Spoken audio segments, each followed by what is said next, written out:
Ngayon po ay Huwebes, November 3, Fiesta po ni San Martin de Porres. At ang ating pong ebanghelyo ngayon ay tungkol sa mga nawawala. Dalawa pong bagay ang ginamit na sa parable ni Jesus, the parable of the lost sheep and the parable of the lost coin. Bibigyan po natin ng title ang ating programa ngayon ay pwede po natin tawagin The Lost and Found. Kasi po, meron pong dalawang klase ng bagay na nawala sa may-ari. Yung una po, the lost sheep, at yung pangalawa, the lost coin.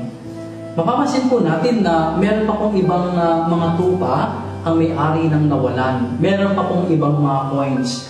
But what is highlighted in these two parables ay kapag may nawala na isa, the one is as important as the many who were left. Hindi lang po binibigyang pansin dito sa mga parable na ito ang masidhing pagnanais ng Diyos na hanapin ang kahit isa man sa atin kapag tayo ay nawawala sa landas.